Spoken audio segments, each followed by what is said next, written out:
So now we're going to talk a bit about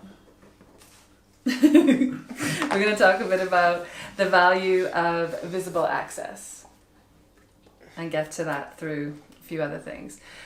So I'm going to sort of summarize the kinds of access that there are in terms of subtitles, captions, etc.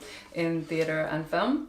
So we have the difference between subtitles and captions, which is basically that subtitles are things that are spoken, whereas captions are things that are spoken plus lyrics to songs are also captioned, and it's indicated that they're music. What else? There's also sounds. So if there's a sound of a dog barking that you referred to earlier, that will be captioned, and sometimes things like someone's tone of voice, if they're whispering, if a sound is coming from off screen, that sort of thing. Like in Star Trek, music being played dramatically. I love this, my favourite. Yes. Weird electronica, or descriptions of the music sometimes too. So subtitles first came about as surtitles, right? In opera. That was one of the first places they appeared. In Canada, actually, is one of the, at least they think they invented it, we're not really sure. The Canadian Opera Company has it like trademarked. But, so they started doing surtitles, but mainly that was for translation, that was not for deaf access, but it had this sort of side effect of making it accessible in some ways to deaf people. Whereas captions, which we see more in theatre, describe all those other things that I was talking about. So, not always. Yeah, they're supposed to, theoretically. I think I'm getting some glare on my glasses, so I'm trying to not get as much glare on the glasses. I'll just do this, how about that? Now I can't see this, but that's okay. So basically the difference between open and closed captions then is, the simplest way is to describe it in terms of television. We know closed captions are ones you can turn on and off. And open captions would be when a show is, everybody sees the captions, it's always there. They use that usually for languages other than English. So basically in theatre, that translates to open captions being everybody in the audience sees those captions, if they're a sighted person. And then closed captions are things that you can turn on and off. So things like having captions on a phone, on a tiny screen in the seat in front of you. Or the glasses from the National Theatre. Or the new glasses from the National Theatre. So those are the basic differences. Yeah? I just feel like theatre shouldn't call them captions. They should call them subtitles, just because I'm not seeing one where the stripes out in the play. That's interesting. It rarely happens. They're just doing what people say. That's true. I've seen only once or twice. I think I've seen a few things like that, but only for really important sounds. It'll be like if there's a gunshot or something like that. So, how often are most theatre productions captioned or BSL interpreted? Not often.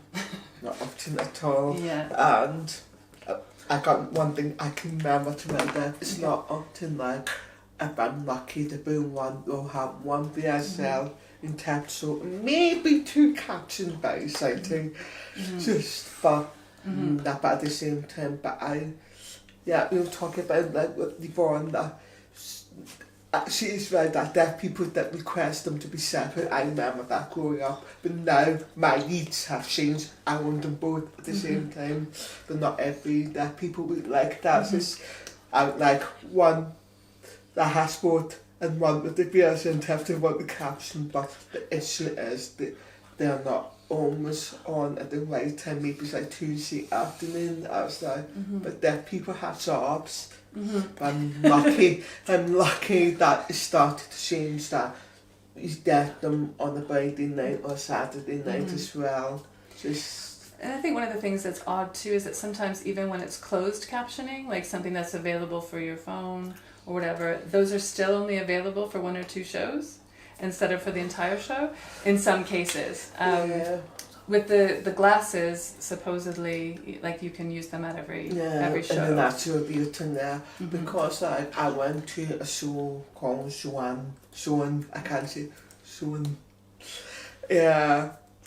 and because all the orders are on site, so I had a captioning debate app on my phone.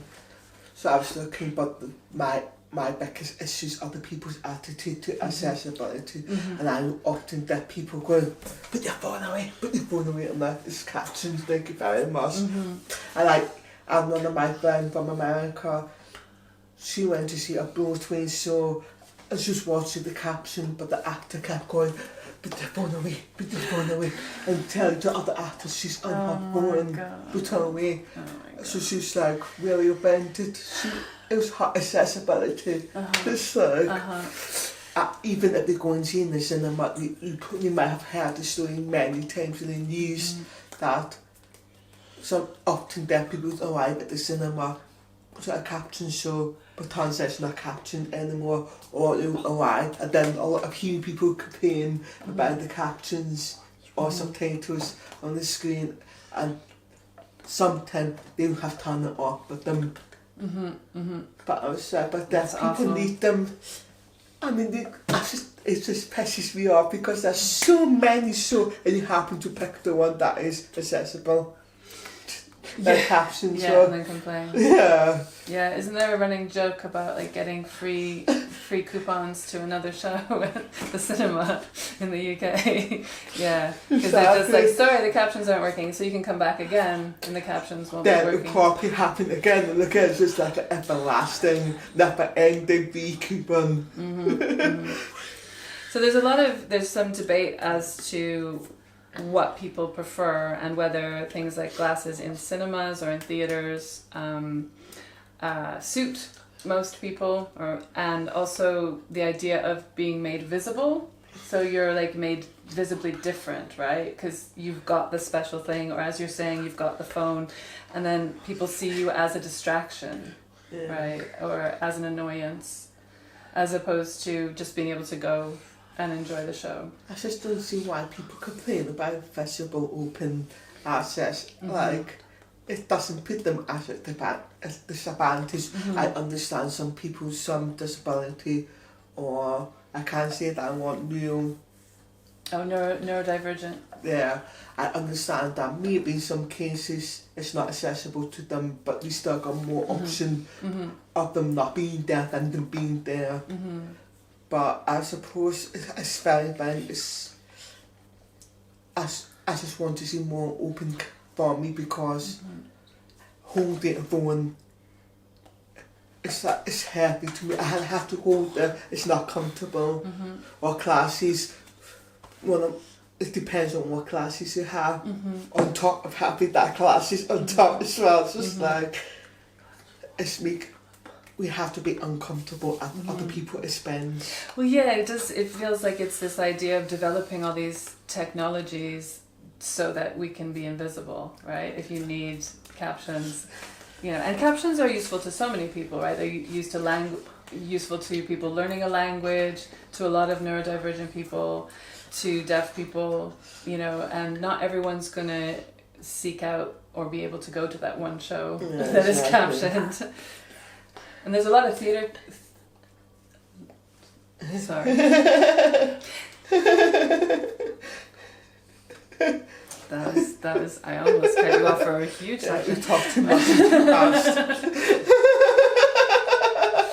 There's a lot of theatre companies that do that on purpose, like have integrated access with BSL and with Captions to make a point of showing that we're here and that there's a need for this access. And I think that's the wonderful thing about open captions, is that it's drawing attention to the fact that there's a lot of people using this and that those people exist. I think some captions are not accessible. Personally, I'm not a fan at all of stage text, because the issue with stage text is in red, and I don't like red. It has bad. But it usually have green lights, I most up one line at a time. Yes. So it's actually very difficult for me to know when they're saying what, and because it's going one at a time rather than 3 lines coming on at a time, because of one note at a time. I have to look up often rather than I can see change, I can look up, read all of it, go back to watch the action. So it's like, it's not accessible at all. These are some of the, sorry, did I interrupt you? No, that's fine. Okay.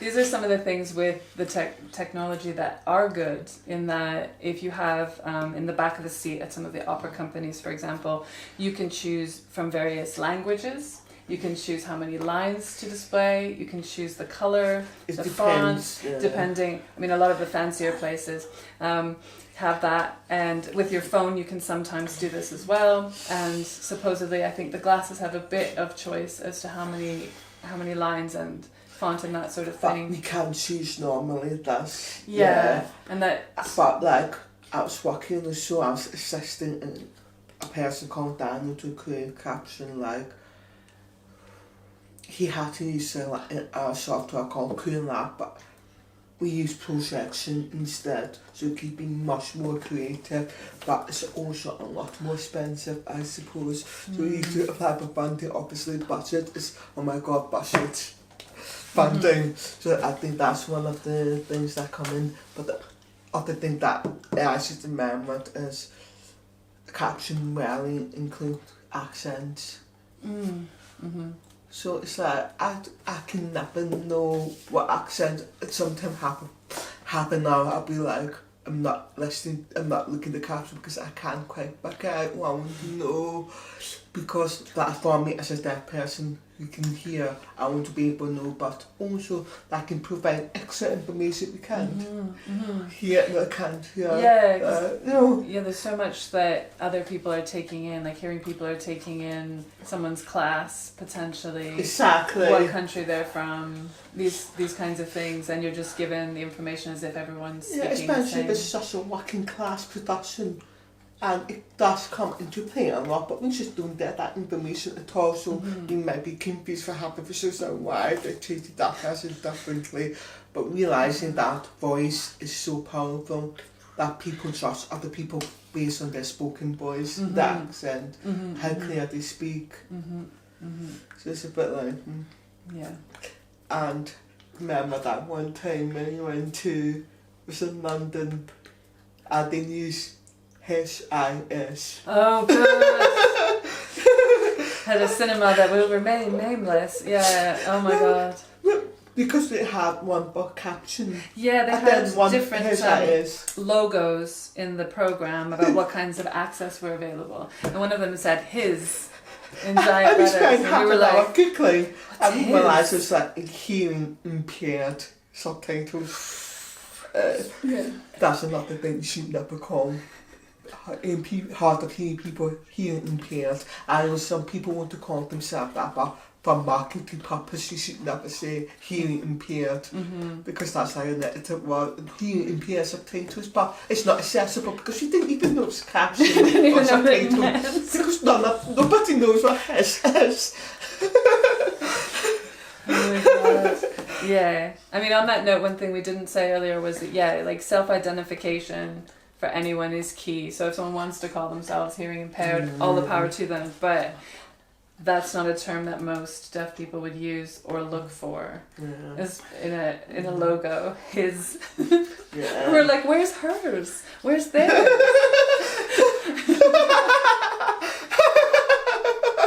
Exactly.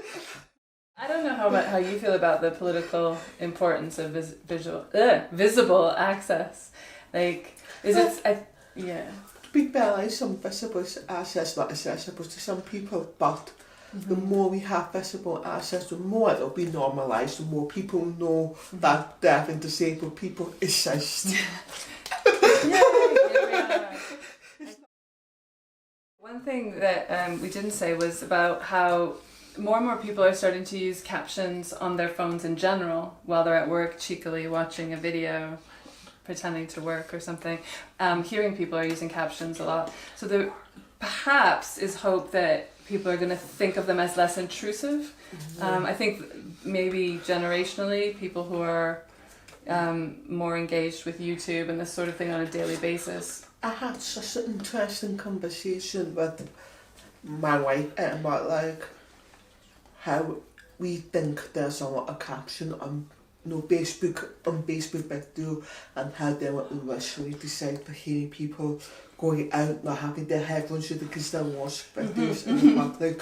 Yeah. And that's how it was originally designed for. But at the same time, I'm happy because it's better than me. It's very similar to how there's a lot of access to cafes now because of posh mums who wanted ramps for their baby carriages. Their prams. So now wheelchairs can get into a lot of places.